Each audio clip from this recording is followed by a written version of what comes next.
Ambassador for the Mayor of Reno. Please give a warm, loud welcome, a California welcome to Mr. Russell Lehman.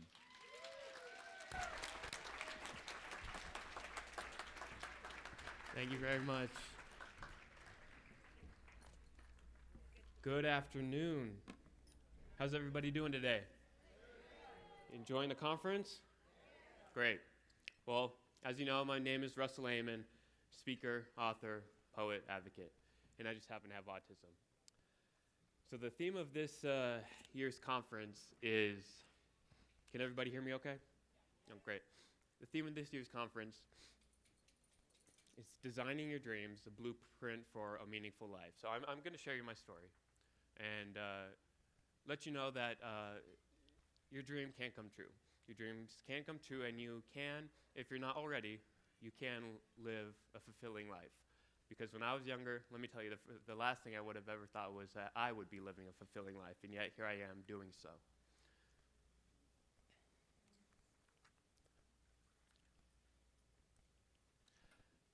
So after many years of walking a long, lonely path and struggling to come out of many valleys, here I stand, pretty much on top of the mountaintop. Now I would not be here, first and foremost, without courage, tenacity, love, and support. I learned through trial and error to not let my emotions dictate my actions. And perhaps most importantly, I learned that you will really never get anywhere in life unless you truly, truly believe in yourself. So like I said, the following is my story, intertwined with a little bit of poetry of mine. I don't have a lot of time here today, so I'm not going to recite a lot of poetry. But it is my sincere hope that you all walk away with insight and inspiration, hope, and fearlessness. So you may look at me now and think to yourself, like many others do. There's a comment I get every single day. I don't seem, or it doesn't look like I have autism, but let me tell you, I have come one heck of a long, long way. About 14 years ago, at the height of my distress, I was pretty much nonverbal. I was too afraid of the outside world to speak to anybody, literally anybody, other than my mother. I stayed inside my house as much as possible, clinging to my parents' sides, terrified of any external stimuli such as the doorbell ringing, the TV being on, or even the microwave going off. I was a prisoner inside my own body. I was very low functioning and could barely take care of myself. Now, however, I am a successful, confident young man who takes a lot of pride in embracing anything life may throw at me. My message for you all today is one of hope, something you can never have too much of. I'm here standing before you all today, but like I said, only in my wildest dreams did I ever even come close to thinking that this would be something I'd be able to do. So with that being said, and tying into the theme of this year's conference, the lesson I learned is to dream. Dream extravagantly, dream unimaginably, dream with your wildest, craziest intentions. Be careful what you dream for, because they can and do come true. I'm living my dream today. Thank you. So this is me at age 7, and although I began showing signs of autism as a newborn, my symptoms didn't really start to negatively impact my life until around the age of 7, and I wasn't formally diagnosed with autism until the age of 12. I began experiencing OCD, phobias, anxiety, panic attacks, and depression, and this is when I really began to lose my true self. I also, my OCD during this time, it started to gain control over me, and my social anxiety became debilitating, and during this time I'd become afflicted with many severe phobias such as bugs, germs, open spaces, etc., all of which would incapacitate me when I would come into contact with them. I would literally shut down, very much like a computer, and there was no telling how long it would take me to reboot. Now, I also soon developed a severe speech impediment due to sucking my thumb in order to cope with all the symptoms I was experiencing. And I sucked my thumb until about the age of 14 or 15, and I was completely unintelligible around that time. And so it's face value. Take this. A scared, terrified little boy who's completely unintelligible, who never leaves his house, and now I'm an articulate young man who travels the country giving public speeches, all right? So anything is possible, guys. Anything is possible. Thank you, appreciate it. So as a little boy, I was very kind-hearted and innocent. The reality of my life, however, was that it was unfortunately a living hell. At my worst, I would experience both auditory and visual hallucinations, and at my best, I mustered up just enough energy to make it out of bed in the morning, only to go back to sleep 15 minutes later. I would experience a meltdown if I came within eyesight of a bug, and have a panic attack if I was not in the immediate vicinity of my mother. Now, I'm now a grown man, right? But I still have panic attacks. I still have meltdowns to this day. Like the saying goes, life does not necessarily get easier, but you just get stronger. And I found that every single day, when I become afflicted with my struggles and challenges, I become stronger each and every day.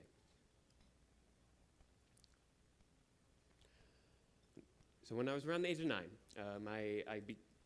the OCD, the phobias, anxiety, the panic attacks, the depression, I continued to experience these symptoms to the extreme, and my parents soon began to notice that their little, once carefree bundle of joy was slowly starting to disappear. However, let's make no mistake, guys, that I still had the capacity within me to annoy the heck out of my sister, and I really took pride in doing that. Those were good times. Those were good times. The only good times. However, as the days turned to weeks and the weeks into months, my OCD morphed into a complete monster. I soon began checking the locks in the house every 10 minutes, washing my hands until they became so dry they would bleed, touching every object in the house an inordinate amount of times. Sometimes one task assigned to me by my OCD would take me up to 30 or 45 minutes before I could move on to my next task. And if I chose to not do what my OCD told me to do, if say my OCD told me to touch the podium, 4 times on each side, and I didn't want to, and I would go against what my OCD would tell me to do, I would be punished. And I would be punished by having these intrusive thoughts come into my head. Really bad images of like seeing my house go up in flames with my family members trapped inside, visualizations of attending my mother's funeral, and other scenes far too graphic to tell you here.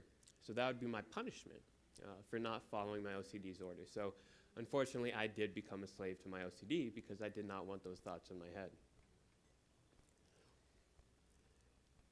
Now, a while back, since I am a poet, I wrote a spoken word poem that details the struggles of battling OCD on a daily basis, and I'm going to recite it for you now. Growing up, I was a mess, yet I gave my very best to address my issues and attempt to convalesce. But I would become so depressed whenever I was oppressed by my OCD, which was always, that is, unless I was sleeping. Sleep, what sweet rest. I would try to suppress these thoughts which would profess their quest to possess and molest my young, innocent mind, and this distress I would detest. I never had success at trying to repress that which I obsessed. I must confess that any progress that I made would only lead to my eventual regress. I was invested to arrest, contest, and aggress, to divest my mind, which was infested in excess with such gruesome unrest. I would try my best to repress all the images that made me so very depressed, and I would assess and express my need to have a recess from all that transgressed. Nonetheless, I feel blessed to have fought this pest. But if you didn't guess, I'm still on a relentless quest to best this venomous nemesis. It's like a game of chess, a test, to see if I can contest the power that this menace vests. And I can attest that my mind will never be at rest until they lay my flesh into the fresh death nest. Thank you very much.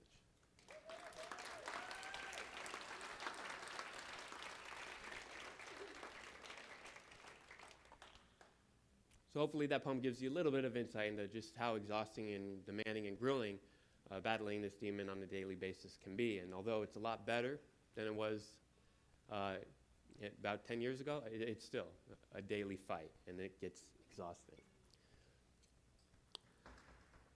So in 2003, when I was 12, I had become a shell of my former self.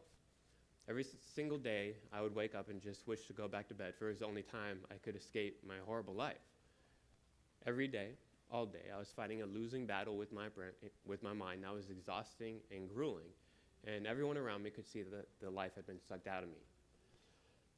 So as my family and I were trying to figure out what was going on, and as we exhausted all options to get a diagnosis, we decided that it was in my best interest to be admitted to a local hospital, to be admitted to their psychiatric ward. Now, I stayed here for over 5 weeks, which were some of the toughest of my life. I was psychologically mistreated and physically tormented. I was 12, right? And looking back, I'm thankful for everything I've been through because it has made me who I am today. But if I was in the doctor's shoes, there's no way I'd put a young 12-year-old boy through what they put me through. So unfortunately, after 5 weeks of staying in this lockdown facility, the doctors released me back to my parents, not because they're able to find the cause behind all my symptoms, but because they're incapable of finding a diagnosis and a suitable treatment. So I left this hospital with nothing but horrific memories, a good luck, and basically a pat on the back from the doctors.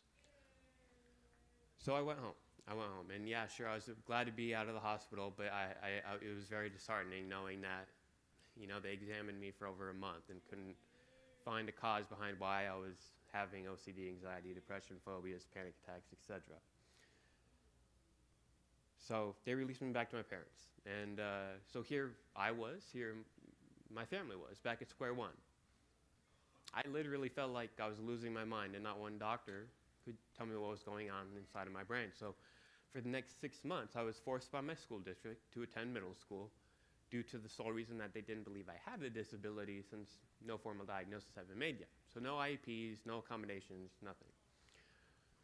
Now this resulted in a mother driving her suffering son to school every single day, watching me slowly get out of the car on days I was able to get out of the car, tears streaming down my face, with clothes covering every inch of my body aside from my eyes.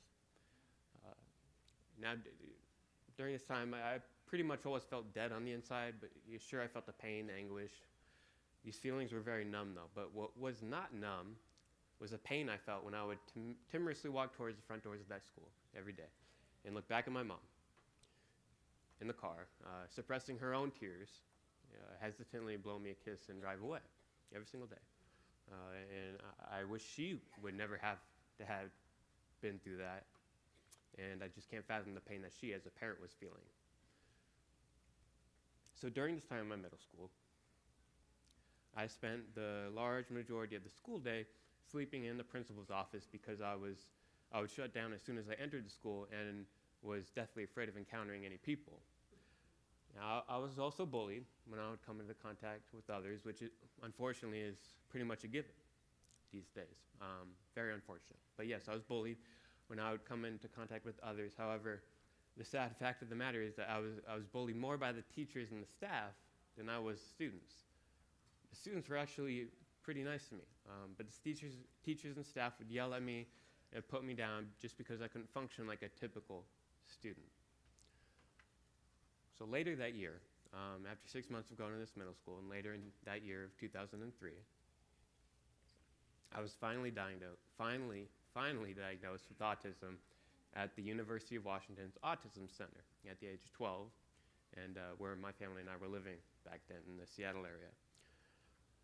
Now, we felt as a family that we finally had something to work with, right? We finally had a face to what I was going through. We finally felt like, yes, we can make a game plan now. Finally knew the cause behind all the turmoil in my life, right? Now, when I say I've been through a lot in life, and I say that I have autism, a lot of people think, not a lot, but some people think that, I don't like having autism or that I frown upon autism. But let me make one thing perfectly clear is I love having autism, all right? I would not change it for the world. I call autism a gift, all right? It's just really freaking hard to figure out how to open it. But when... And it's like that with any disability, guys, and it's like that with life in general.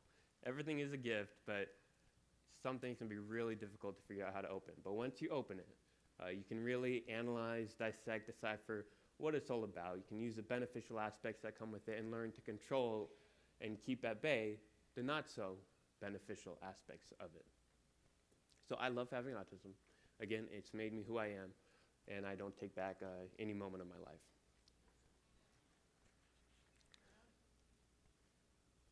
next year, in 2004, a year after my diagnosis was already starting to reap benefits.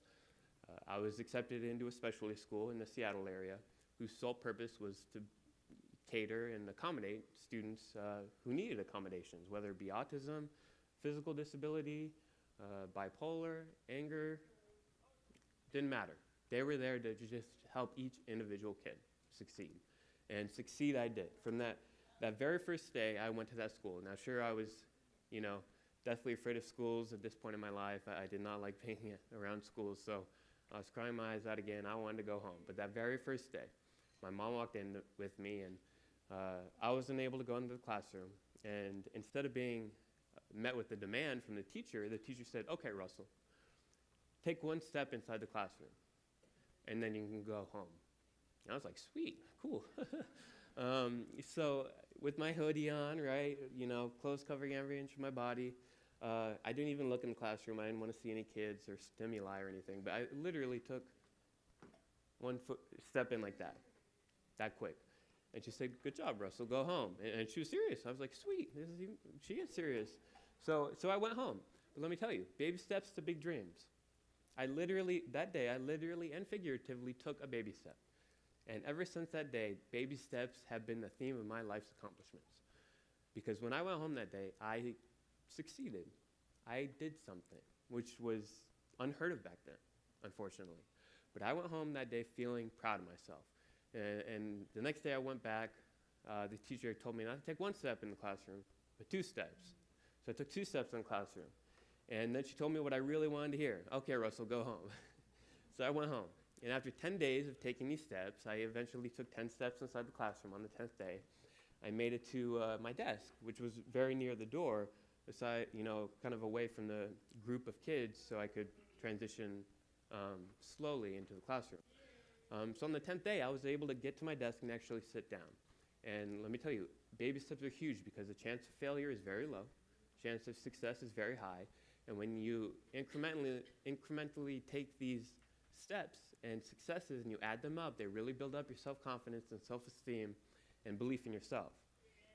Let me tell you, as Confucius once said, it does not matter how slowly you go, as long as you do not stop, right?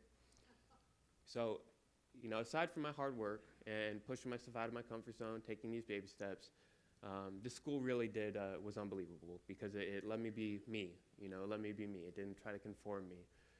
But it let me be me, and it gave the accommodations I needed to be successful, and that is what indeed happened. So I stayed at that school for 2 years, and from that very first day, just taking one step in the classroom, to the very last day, on the last day, I was a leader of the entire school, a role model of the entire school.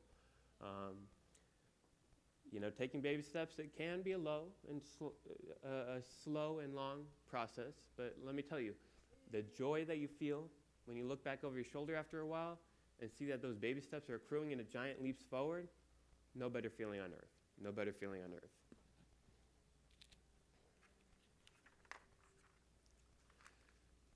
So this is me, trying to go grow my hair out, right?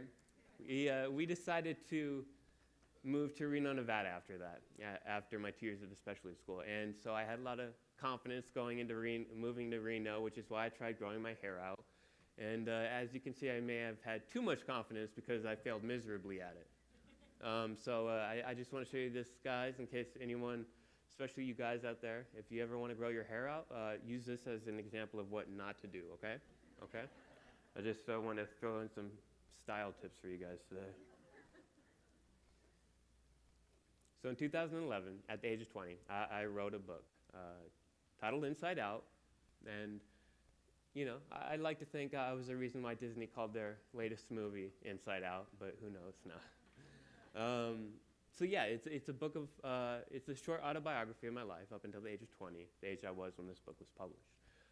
It's intertwined with some poetry that expresses my feelings about what I was going through, and just some poems about things in general. And I do have some with me. I have a table out in the marketplace area. If anyone is interested later, I'll be signing them. So yeah, I won some awards, got really good recognition, and currently working on my second book. Just sent it off to the publisher, so hopefully, a lot of you have been asking me, hopefully December, January, but I'll let you know. There's a sign-up sheet out there as well. So now we're on to 2012, when I was 21. 21. This is when I entered into probably the worst period of my life. Others were out there my age, right, trying to live life to the fullest. Here I was just basically simply trying to live. I was beneath rock bottom, and every single day was the battle to stay alive, literally. I had been overcome and consumed with the massive, devastating depression, by far the worst of my life.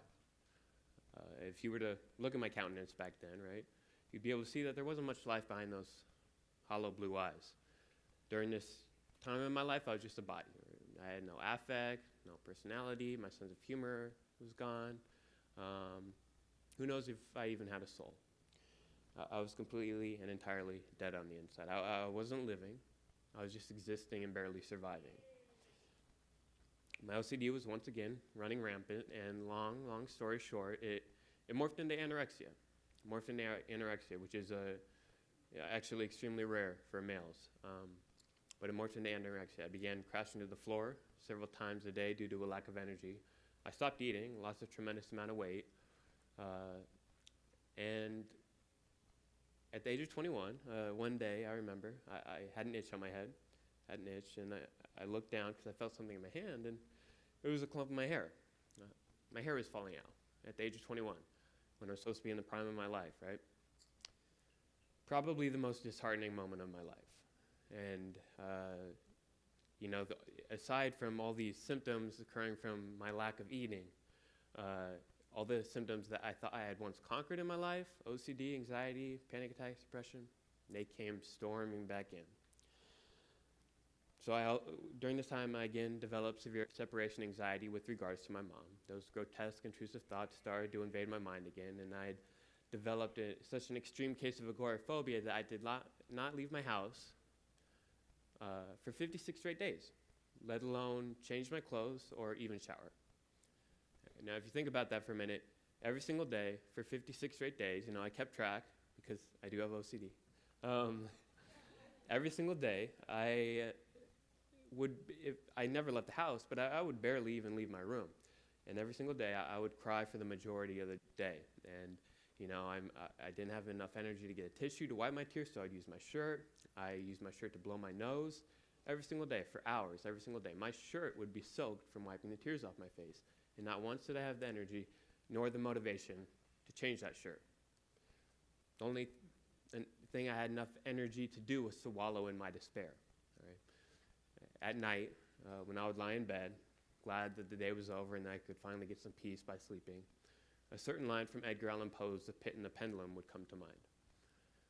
And then there stole into my fancy, like a rich musical note, the thought of what sweet rest there must be in the grave. So after 56 days of this, I soon had to come to terms with the disheartening fact that yes, I was once again at rock bottom. If there is any way this is possible, I was probably trapped underneath that rock bottom. I wanted everything to end, the pain, the agony. I was sick to my stomach from causing my family so much pain as well. I had already caused them 20 years of pain. I know I wasn't responsible for that, but indeed my suffering and my challenges were the catalyst behind their pain. So I did feel guilty, even though I know I shouldn't have. But I was sick of it. I was sick of seeing my mom and dad cry in opposite corners of the house because they just had a fight, and they would both start crying because they didn't know how to help me. But one thing they did do, they always fought for me. They always fought for me, especially during this time in my life. I'm an adult. I'm living with my mom and dad. They fought with all their might for me. So one day, I just kind of had to come to the conclusion that if my family is fighting for me, right, it was about time that I start fighting for them. I wasn't going to fight for myself. I didn't want to, honestly. I didn't. I didn't have it in me. But what I did have in me is my mom and my dad. I was going to fight for them. Like I said, I wasn't going to fight for me, but I'm going to pay them back to favor. All right? So I decided, no more wallowing, Russell. No more feeling sorry for yourself. You've had time to do that. Accept those feelings, look them in the eye, and tell them that you're going to move on, which is what I did. And during that day, I decided I was going to mount the greatest comeback of my life. I had nowhere to go but up. And once my psychiatrist found just the right balance of medication for me, I finally began to believe. Now, understand the medication for me does not solve or cure any of my symptoms, but rather it lubricates my brain. It gives me the tools to put in my toolkit in order for me and my brain to do the hard work that we have to do ourselves, right? I talk about my brain as a different person, but like my brain and me, we're in this together, right? But it helps my brain, it just lubricates it and helps it work a little bit better so I can indeed do the hard work that has to be done myself. Medication doesn't do the hard work for you. So once, like I said, my psychiatrist found just the right balance of medication, I began to believe, and every single day that belief grew, just a little bit. And so soon 1 ounce of belief turned into a pound of belief. And once again, when I had that pound of belief, I once again reverted back to the theme of my life's accomplishments, baby steps. Every single day I did one thing that I was deathly afraid of, whether it be taking just one step outside the front door, eating a somewhat normal-sized meal, taking that much-needed shower. I remember the first shower I took, I still had my clothes on, right? I still had that same shirt. I hadn't changed clothes yet, but I was in the shower, and I was in there probably for about 10 seconds. And then I shut it off. But hey, I accomplished something. I did something. And again, my confidence in myself and my ability to achieve what I wanted to achieve grew each and every time I took a baby step. So after several weeks of taking those baby steps, I finally, even weeks after these several weeks, made it out of this depression. And this was towards the end of 2012. And I was looking forward to 2013 and just putting all this behind me, not forgetting about it, but really looking back on 2012 and everything I went through during this time in my life to really pick out what I can learn from it, really decipher and dissect why I went through what I did and what I can do to not have to go through this again. So every challenge that I'm confronted with, every episode that I'm confronted with, I really dissect the heck out of it. I dissect it, I analyze it, because it's a huge learning experience. And again, that goes for any of you and whatever you're going through or have gone through in life. Every challenge that is presented to you is a wonderful, wonderful learning experience once you get through that challenge. So to be perfectly blunt, right, if I didn't have the incredible support of my family during this time, specifically my mother, who gave me her unconditional love and who is my hero, my mentor, my role model, if I did not have her, I probably would be forever resting in the grave, as Edgar Allan Poe quote alluded to, and I would have missed out on all the amazing accomplishments I made in just the past few years.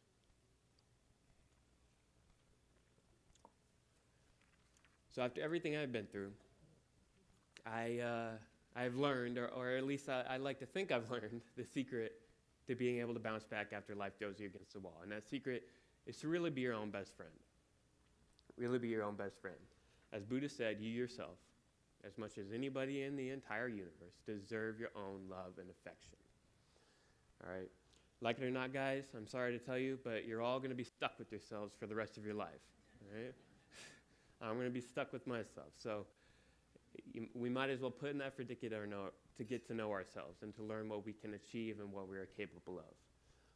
You know, all the answers are inside of us. You know, a lot of the times we go searching for external answers to problems, but all the answers, let me tell you, I have found are within me and are within you. A poet from the Romantic era, novelist, he once wrote that the path of mystery in life leads inward. So don't forget about yourself. Pay attention to what your body is telling you. You know, learn to listen to your heart, your soul, your mind. Only then will you be able to realize what you can achieve and what you can accomplish. And if you're ever wondering what you can hold on to during those difficult times in life, when you feel like you're down and out, if you're ever wondering what you can hold on to in life, the answer is yourself. Literally. You know, give yourself a hug.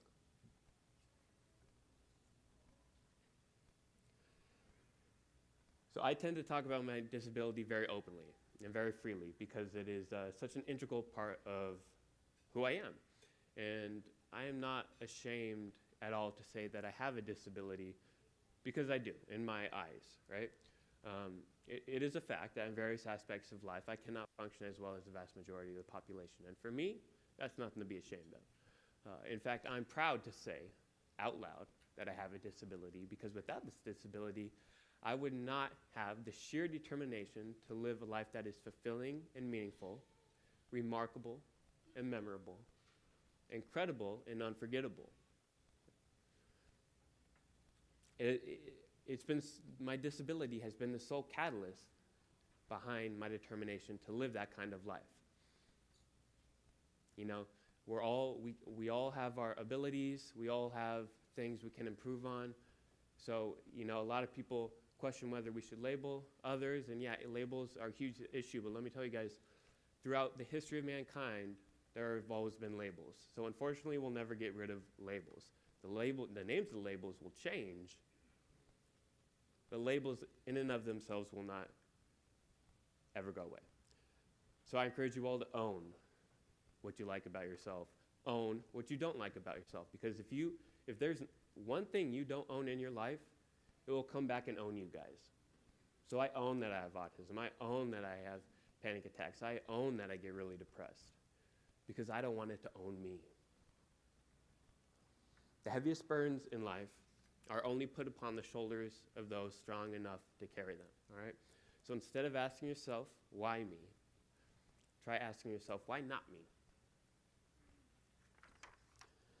Living with the challenges I've been dealt has, like I said, made me into the man I am today, and I have to humbly say that I love that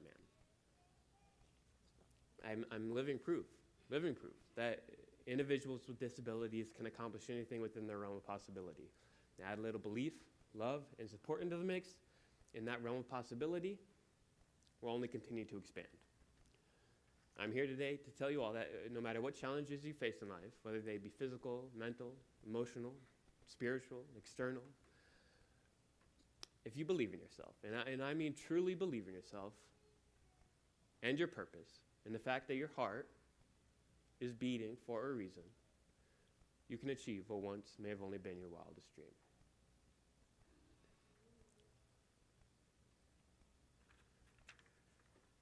Now, moving on to disabilities in the workforce. It is estimated that just the 50,000 kids with just autism alone exit high school each year, the vast majority of whom have not acquired the social, emotional, or vocational skills that they will need as an adult, which has led to an estimated 80% of these individuals with, again, just autism alone, unemployed, despite a desire to find a job. Now, it is high time that we as a community, as a society, as a country, prepare these individuals for success and for adulthood. You know, whether you're a parent, an educator, a mentor, a medical professional, whoever, you know. We all need to reach out to individuals with disabilities and in order to help them fulfill their potential and really support and encourage them to take one of the biggest risks known to man. Follow their heart. Equip them with the necessary training and skills in order for them to live a fulfilling life. And perhaps most importantly, let them know that you believe in them. Belief is indeed contagious. When you make it known to somebody that you believe in them, they will soon come to believe in themselves as well. And let me tell you from personal experience that there is no stronger force on this earth than the unstoppable drive that stems from believing in yourself. When you mix your dreams with the absolute conviction that you can do anything you set your mind to, your dreams are no more, for they really do become reality. Now, you may see me up here and be wondering how in the world I have progressed so far, aside from what I've already told you. To go from very low functioning to speaking in front of you today. And you know, sometimes I wonder that too. But let me just say one word: perseverance, right? A tenacious drive to overcome any obstacle that is put in front of me. Every single day is a fight, it really is. And I fight not because I want to fight. You know, after 26 years, I'm tired of fighting. So I fight not because I want to fight, but because I am capable of fighting. Now remember this. The great thing about fighting is that each and every one of us is capable of it. And if we're given this capability, we have to utilize it. We can't let it go to waste. We can't let it be in vain. So I fight not because I want to fight, but because I'm capable of fighting. I find that it is my moral obligation to do so and to set an example for others, especially kids. Now, sure, I get tired. I get discouraged. I lose a heck of a lot of battles. But that does not matter. What matters is that I always come back to win the wars. Every challenge that is presented to me is different than the last. The demons that I battle morph on a daily basis, which means I always have to reevaluate my situation and go back to the drawing board, which is pretty exhausting. Now, these demons of mine, they're very clever, always knowing how to hit me where it hurts the most. And they deserve some ounce of incongruous respect because they are, at the very least, formidable opponents. So this constant fight for the preservation of my well-being, it always keeps me on my toes, and for that I am thankful. If I did not have this endless struggle in my life, in all honesty, I would probably stagnate. I would stagnate as an individual with a disability, as a man, a brother, and a son. So when I'm asked, almost every single day, how it is that I have progressed so far in life, ironically, it is because of the challenges that I am faced with, along with my resolve to always take them on, that promotes my personal growth and development. Now, every year the personal growth I experience seems to be more intense and significant than the previous year. Just 4 short years ago, I was still living with my parents, and I couldn't even walk 100 feet down to the mailbox without my mother. Now, however, I live by myself, and I travel all over the country giving public speeches in front of hundreds and sometimes thousands of people. Now, when we get knocked down in life, which for me, I get knocked down a lot. I fall flat on my face a lot. I do. But when we get knocked down in life, we have to make a declaration to ourselves to live our lives with some passion, with some heart, and with some gumption. All right? This is what courage is all about, having the ability to stand back up after you get knocked down. Because guess what, guys? The comeback is and will always be stronger than the setback. Now, some people think that courage is not having any fear. But let me tell you something. Courage is all about having a tremendous amount of fear. But choosing to look and face that fear anyway. Aristotle believed, on the other hand, that courage was a virtue, a disposition of sorts. Something that some people are born with and some others aren't, and others just have a little bit of it. But no, let me tell you, each and every one of us has the same exact amount of courage. Courage is not something I have more of than you guys, or you guys have more of than me. Every single one of us has the same exact amount of courage. It's just whether or not we, again, choose to use that courage. It's all about choice, about striving towards what we want in life, taking risks, and accepting that we may very well fail in our efforts. Now, there may be societal pressures to not fail, but in all reality, failure is something each and every one of us should embrace. If we were to never fail, we would never realize what we were truly capable of and in what ways we can improve upon as an individual. You have to look at failures as trampolines, right? Sure, you're going to fall, but you're going to bounce back better because of it. Now again, you may look at me up here and see that I've overcome a lot of my obstacles, challenges, struggles, and you're right, I have. But as you see, I still struggle vehemently at times, as I mentioned before, and I really bare my soul, whether it be my speeches, social media, books, publications, whatever. I bare my soul in order to increase that awareness about the disability I have, and just in general, that there's a lot of pain in this world, and that we all have to be more accepting and understanding of each other. But like I said, don't let my progress fool you. I still have autism. I still, every single day, maintain this control over my OCD, which is a constant fight. I still have depressive episodes, panic attacks, anxiety, and I have some phobias. Now, I always have these obstacles, and there will always be a significant part of who I am. I'm strong because I've been weak. I succeed because I have failed. And I'm fearless because I've been afraid. Always remember, guys, that the human spirit is unbelievably strong. All right? It is unbreakable. Sure, it can be chipped, it can get cracked, it can have some dents in it, but it cannot break. If the human spirit could break, then I would not be here before you today. Our struggles make us who we are. There's a famous African proverb that goes, "A smooth sea never made a skilled sailor." So embrace your challenges, embrace one another. We have a terrific community. Embrace your challenges, embrace one another, and remember this comforting quote from an anonymous author. Everything will be okay in the end.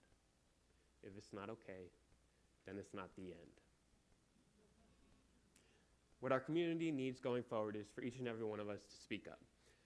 We all have a voice, and every single one of us deserves to be heard. Whether you speak up as an advocate or a self-advocate or a parent, each and every single one of us needs to speak up, no matter how soft or weak you think your voice may be. Lao Tzu, he was the founder of Taoism. He once wrote that in the world there is nothing more submissive and weak than water. Yet for attacking that which is hard and strong, nothing can surpass it. So the key there is resiliency, guys. Resiliency. Resiliency is water's greatest power, and it can be our greatest power too. So continue to use your voice and be resilient. Never give up. Keep chipping away for your rights as an individual, for the freedoms you want, for the liberties you want, for the life that you want. Because like this conference's theme, you're going to be determining your dreams. So I sincerely hope that hearing me today has made you realize what massive, massive potential resides within each and every one of us, no matter who we are, what we have been through, or what we are going through. Right? Every single one of us has the capability to succeed. Success is not random. Success is not random. Every single one of us can achieve whatever we desire in this world. You just need to think that you can, believe that you can, know that you can, and you will.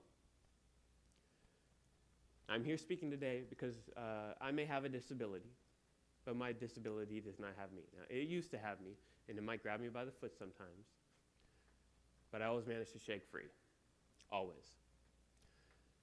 I'm here to promote awareness and understanding, which is ultimately the foundation upon which acceptance will be built. I'm a voice for the unheard, for I know how challenging and frustrating it is to go unnoticed. I give hope to parents and families who are concerned with their child's future just as my parents once were.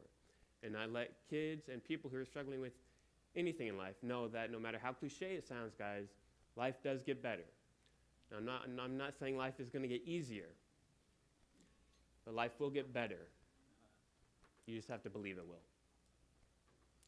I can't let all the pain and struggles I've been through, and you still continue to go through every single day, to be for nothing. I want to use these struggles, this pain, the lessons learned, the insights gained, in order to help others. And to sum it all up, guys, that simply is my goal in life, to help others. And I thank you very much for having me today.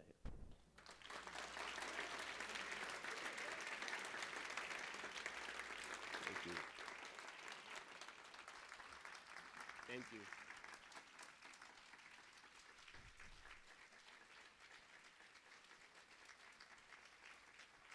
Thank you, guys. Means a lot.